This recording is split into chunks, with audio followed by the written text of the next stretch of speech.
Assalamualaikum warahmatullahi wabarakatuh. Alhamdulillahirabbil alamin. Allahumma sholli ala sayyidina Muhammad wa ala ali sayyidina Muhammad. Kembali lagi di channel Khonispedia. Semoga kita semua dalam keadaan sehat walafiat. Semoga rezeki kita dilapangkan dan segala urusan dimudahkan. Amin. Sebelum lanjut pada pembahasannya, mari kita bersama-sama dukung channel Khonispedia ini dengan cara tekan tombol like, komen, share, dan subscribe-nya agar channel ini dapat berkembang dan dapat terus menjadi penyambung tausiah Islami. Baik, mari kita simak penjelasan dari Ustadz bersama-sama dengan harapan dapat menjadi tambahan ilmu yang bermanfaat untuk kita. Jadi hubungan antara akidah, kemudian ibadah, kemudian muamalah, kemudian akhlak. Dan menariknya ketika akhlak itu diterapkan dalam kehidupan, itu selalu terjaga keseimbangan antara hubungan kita dengan Allah akidah dan hubungan kita sosial dengan makhluk di muamalah. Kita sholat pakai akhlak. Ya, jangan dikira mendengar panggilan azan itu kan konfirmasi iman tuh. Quran surah ke-8 ayat kedua, innamal mu'minuna alladzina idza dzukirallahu wajilat qulubuhum. Sungguh ciri orang beriman itu akan dikonfirmasi jika disebutkan nama Allah, ada konfirmasi getaran dalam hatinya. Kapan kita mendengar nama Allah itu? Dikonfirmasi setiap pergantian waktu dalam sehari. Kita bangun tidur kan awal waktunya subuh tuh. Was-subhi idza tanaffas. Awal waktu kita beraktivitas subuh. Lalu masuk pertengahan zuhur. Masuk transisi asar. Ya, masuk maghrib, habis isya. Setiap berganti waktu subuh ke isya diperdengarkan nama Allah. Di telinga setiap insan untuk mengkonfirmasi ini manusia punya iman enggak? Ya, telinga bahasa Arabnya udhun. Jamaknya azan. Azan itu bukan sekedar panggilan, tapi dalam panggilan itu ada konfirmasi iman. Baik, coba lihat urutannya. Lafaz pertama azan itu apa? Allahu Akbar, Allahu Akbar. Kan? Tauhid bukan? Akidah bukan? Akidah bukan? Akidah kan? Baik ya. Kalau belum paham itu akidah, teruskan. Asyhadu an la ilaha illallah. Akidah bukan? Ya kan? Akidah ngikut siapa? Nabi. Wa asyhadu anna Muhammadan Rasulullah. Baik. Tadi setelah akidah itu apa? Hah? Ibadah, kan? Ibadah. Setelah asyhadu anna Muhammadan Rasulullah apa? Hayya 'alas shalah. Ibadah bukan? Ibadah. Ya, lalu setelah ibadah apa? Hah? Muamalah. Di muamalah pengen sukses enggak? Ingin bahagia enggak? Ingin menang enggak? Hayya 'alal falah. Hayya 'alas shalah, ibadah, hayya 'alal falah. Sadar kita setelah itu sukses, nyaman, enak, sebut lagi nama Allah sebagai akhlak. Allahu Akbar, Allahu Akbar, la ilaha illallah. Makanya ketika mendengar azan ada getaran di hati. Allahu Akbar, Allahu Akbar, getar hati kita. Itu getaran iman. Nah, yang belum punya iman itu enggak ada getarannya. Enggak bisa ditemukan itu. Dicek setiap hari. Dicek setiap hari. Nanti kalau sudah sempurna latihan kita dari ujung kepala sampai ujung kaki, dipanggil itu langsung punya akhlak. Begitu ada panggilan itu bukan cuma getaran, tapi ada persiapan kita untuk menyambut panggilan itu, karena panggilan itu konfirmasi iman dari Allah kepada kita langsung. Panggilan itu janji kebahagiaan, janji kesuksesan, janji kemenangan. Ya, kalau Anda dapat berita dari kantor, hari ini Anda dapat bonus, silahkan ngambil langsung dari direktur. Pakai pakaian begini apa ganti? Serapi mungkin, bonus. Ya kan? Apalagi promosi jabatan. Ya kan? Sudah dapat bonus promosi jabatan. Pakai jas. Pakai dasi, Bu. Masa ibu pakai dasi? Tapi pakaian terbaik kan? Ya, nah ini kita dapat konfirmasi. Setiap pergantian waktu dari Allah. Siap nih, sukses. Siap, bahagia. Itu ikrar kita itu. Siap sukses, siap bahagia. Siap menghadap Allah. Ini ada jawaban. Ya, ada pemberian.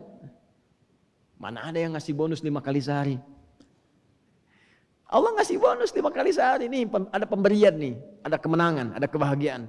Dipanggil kita. Masa dunia saja kalau sifatnya sementara dipanggil persiapannya begitu nyata.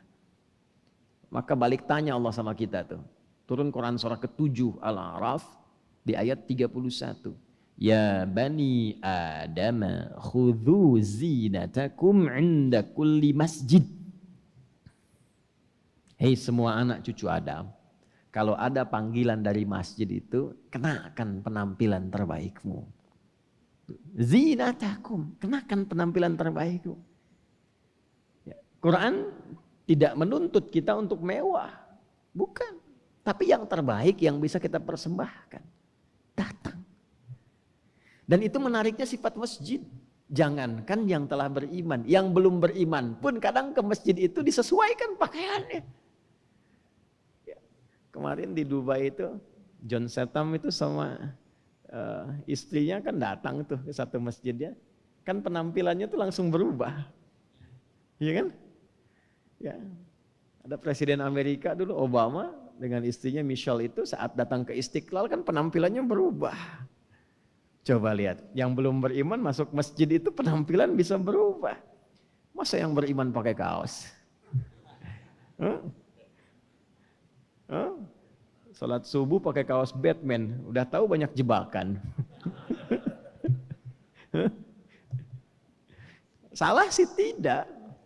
Cuman yang 4 tadi nanti ada yang kurang.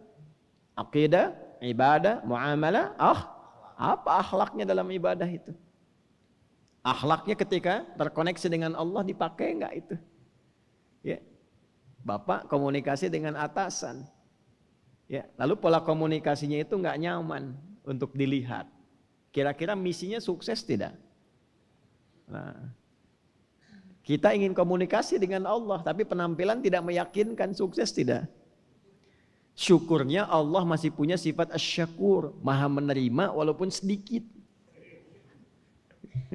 Walaupun sedikit. Nah ini penting untuk disampaikan. Karena sekarang ini stunting itu banyak.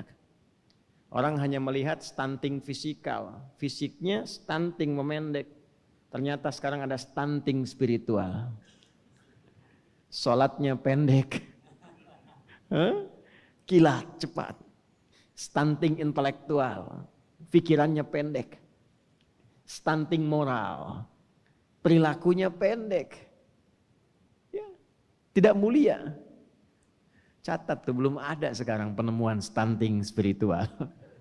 Ya, jadi Anda bisa bayangkan, nih fisik dengan akal itu mana posisinya yang paling tinggi? Akal. Karena fisik tanpa akal ini nggak bisa ngapa-ngapain, rendah, berat, capek. Ya, bahkan hewan itu tanpa akal. Karena itu banyak dikerjai. Ya. Monyet lagi aktif dikandangin, ya. Singa sebuas-buasnya dikandangin tuh, karena nggak ada akal, kalah sama yang berakal. Burung terbang aja bisa ditangkap, pakai apa? Pakai akal. Ya, dan akal itu yang memudahkan pekerjaan fisik. Semakin kuat akalnya, semakin ringan fisiknya. Ilmu itu kalau semakin tinggi, kerjaannya jadi ringan, tapi pendapatan makin banyak. Ketika pendapat semakin baik, pendapatan semakin banyak. Kan gitu rumus intelektualnya kan? Nah, jadi kalau sekarang ada gerakan stunting itu mesti diperhatikan dan mesti diberikan solusinya pada aspek fisik, maka stunting intelektual itu harus lebih perhatiannya dibandingkan dengan fisik. Nah, ada yang lebih tinggi dari intelektual, namanya spiritual. Karena spiritual ini menghasilkan moral. Jadi kalau cuma pintar tapi moralnya rusak, maka kepintarannya pun tidak akan membawa maslahat. Ya, maaf. Orang yang rendah intelektual, ada yang menyebutnya dengan bodoh misalnya, dengan orang pintar. Tapi moralnya berbeda. Pilih mana? Orang yang bodoh tapi baik atau orang yang pintar tapi jahat? Sudah, jangan pilih yang ketiga dulu. Kita kan sedang memperbandingkan dua hal ini. Ya.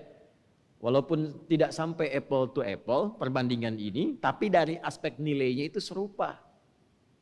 Aspek nilainya serupa. Ya. Bagaimana kita bisa melihat sisi nilainya? Pak, Ibu, orang bodoh tapi baik itu, kalaupun berbuat salah, salahnya muncul dengan kebodohannya. Jadi dampaknya, daya rusaknya itu nggak terlalu besar karena bodoh. Itu.